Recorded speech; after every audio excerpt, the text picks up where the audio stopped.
Hello, everyone. Welcome back to our weekly Sunday school lesson. A week went by so fast. It's back to school. We are wrapping up our summer quarter and transitioning into our fall. A lot of our children are going back to school, have gone back to school. I've gone back to school. I'm working on my Master's of Arts in Leadership and Ministry at Indiana Wesleyan University. And so last week, Friday, I started school, and the reading is intense, and the lessons are intense, and of course, somebody at work called out, and I had to work 6 days this week. So it's been an interesting week, but I'm not giving up, and so I want to pause here and to recognize all of the students everywhere that have gone back to school, and ask you to keep them in your prayers. And it's a difficult time that we're living in with this pandemic. And so we've got to make smart decisions, smart choices, and remain safe. And so if you see something that, you think is dangerous or harmful, please speak up. Let's do our part to pray and our part to speak up. And so as we end the summer quarter, we've learned a lot. We have learned, we've traveled from the period of the Judges to the Second King. And let me just say this, when I traditionally taught Sunday school at a brick and mortar, go to church, do Sunday school, I would read this lesson and just go in and teach. But during this process of having to share it on Facebook and YouTube, I've really had to not only read it but reread it and really focus on bringing out key points. And it wasn't just blow through it and get it done. But it's been really a blessing to me, and it has helped me to really do more of a deep dive into the study. So I pray that it has helped you as well. I thank you, those of you who have sent your comments, your encouraging words throughout this process. Thank you. And so hopefully last week you enjoyed sharing with us. My mom and I was in her TV room, and she shared with us her key points on the lesson. It was beautiful. I enjoy being with my mom. Today is actually, as I talk about parents, today is my father's birthday. I'm sharing a day before I release the video. Today is August 29th, my father's birthday. A perfect man in my sight, a perfect man according to the scriptures. And I salute you, Father. I know you're in heaven and you've been made perfect eternally. And so I'm walking in his footsteps in ministry. So pray for me as I continue to carry on his legacy and make him proud. The date of our lesson today, or the date of the lesson this week, is August the 30th, 2020. This is lesson 13. Again, this is the last lesson in our summer quarter. It's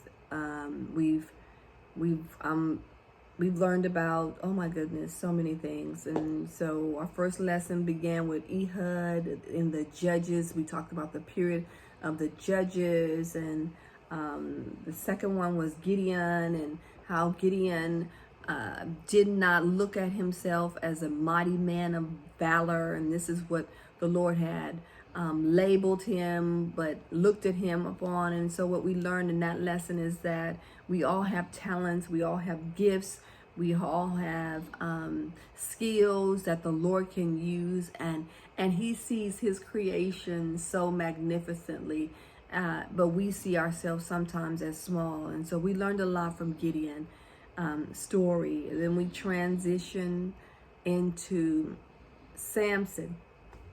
Samson did have it all. He had the looks, he had the strength, he had the beautiful hair, he had the popularity. He was, he was in leadership, and and he did not live up to his potential because he was revengeful, and he was always in the enemy camp, you know,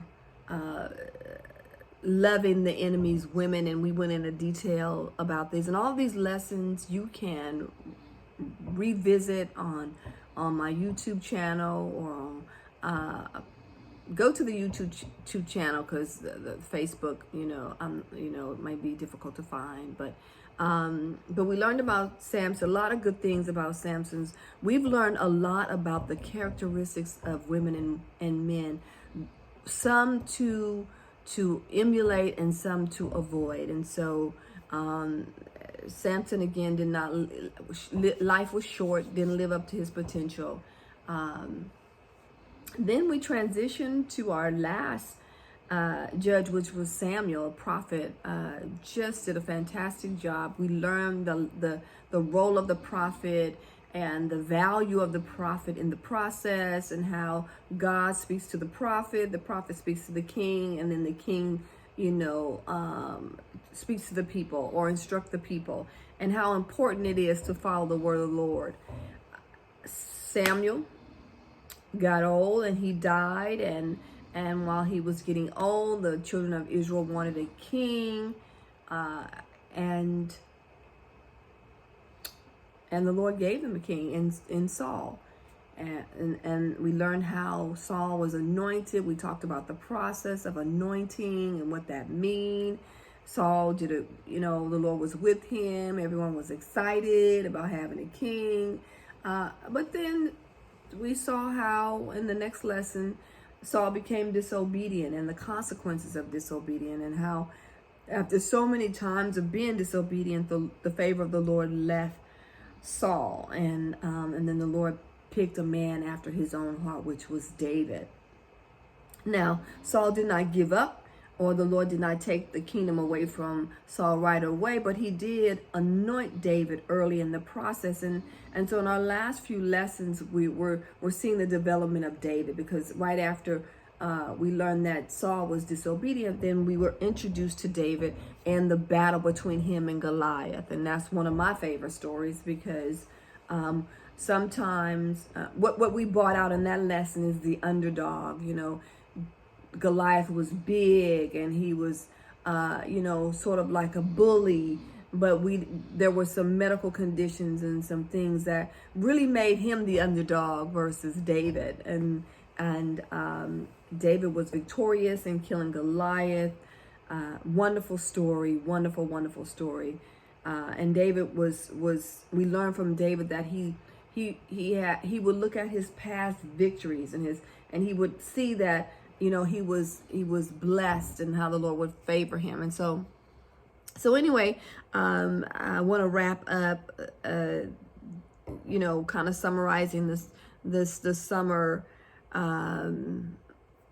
lessons. And so now we're David, and so Saul has died, Jonathan has died, and in our lesson today, they need a king. And so Judah, which is your southern part of Israel, when anointed David king, accepted him as king, but then David had to wait 7.5 years to be king. And so I'm remembering that I didn't even tell you what the subject of this lesson is. The subject of the lesson is David, king over all Israel. The lesson is extracted from 2 Samuel, the 5th chapter, the 1st through the 10th verse. And so I'm just going to jump right back into where I ended up. So forgive me for just doing a little bit different. I kind of want to change it up every now and then. And so this lesson is two parts. It talks about how David was anointed and the battle over that. And then it talks about how he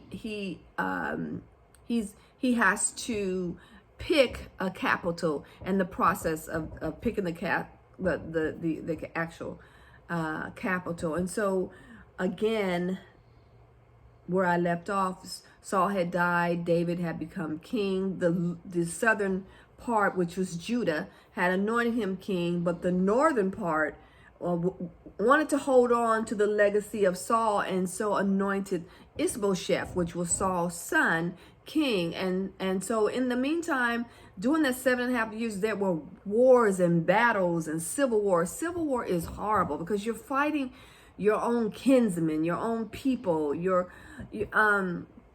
and so it was horrible. There was murder. There was just a lot of atrocities. And so eventually, Ishbosheth was murdered.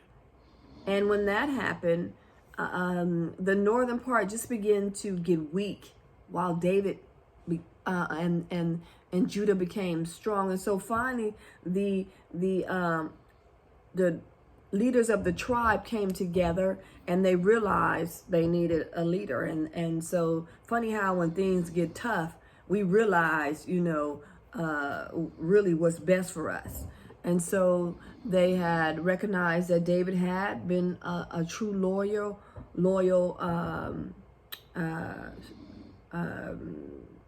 commander-in-chief to Saul, and how he had took them out to battle. And David was different. David was more of a shepherd, one who cared and fed and was concerned for. And he was a captain as well.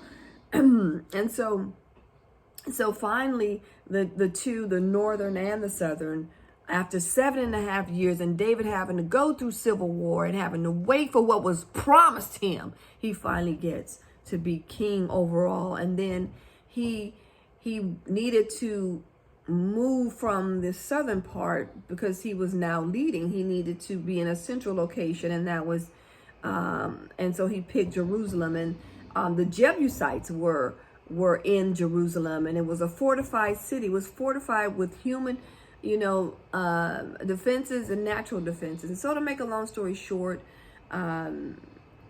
David issued a promise: whoever would go up the water, in the water systems and the sutters, and get us into the kingdom, into Jerusalem, would be the new commander. And so Joab was the one who was successful in doing that. And so we see David, and so what we want to learn from this lesson is that David had to wait. He had to wait.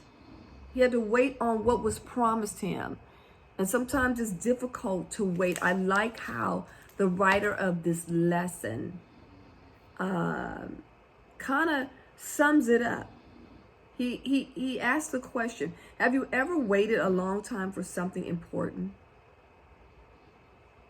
Waiting on God can be a frustrating experience because he rarely seems to work according to our schedules. That's talking to me. That's talking to me.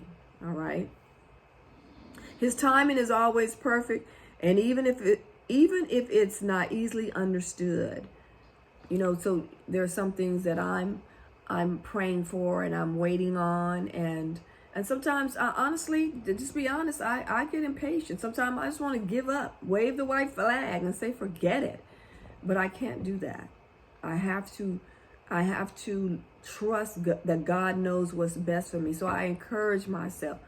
I might, fuss a little bit, kick a little bit, cry a little bit, but then I pray and then I praise, and I thank God for loving me enough to making me wait and making me understand and teaching me how to trust him, because we must learn to trust him. David waited a long time to become king of Israel, but he learned much about trusting the Lord in hardship through his journey to the throne. So our actual fact of the lesson is to be reminded that learning to wait on God is an essential aspect of Christian life. The principle is to realize that waiting on God increases our faith in him, and we know that without faith it's impossible to please God. The application of our lesson is to trust in God's love for us instead of growing impatient. Latanya, you must trust in God's love for you instead of growing impatient with him. That is for me. Lastly, I love how our writer concludes this time. He talks about David having to wait, and he went through a lot of pitfalls while waiting, including several attacks on his life This is what's key, because some people don't think there's an enemy or Satan or the devil. But Satan hates it when God works in a person's life and he actively opposes a God-called man or woman. He uses weapons such as discouragement, fear, unbelief to try to thwart God's plan from unfolding. But God has a plan. We must trust him. We must understand that we have an adversary who wants us to give up, who wants us to wave the white flag. But I encourage you today is to trust God. He is not slack in his promises. He will deliver. He will come through. He has his own timetable. He's never late, as the saying go. And so I encourage you. So that wraps up our summer quarter. And so next week we'll be talking about a new topic, and I'll go over that with you next week. Please join me on Facebook and my YouTube channel, and it's there for you to review any of the lessons. They've been fantastic. I love you. I thank you. Pray for the students, all of us, all the students, and pray for everyone. Thank you for tuning in. God bless you. We'll see you next time.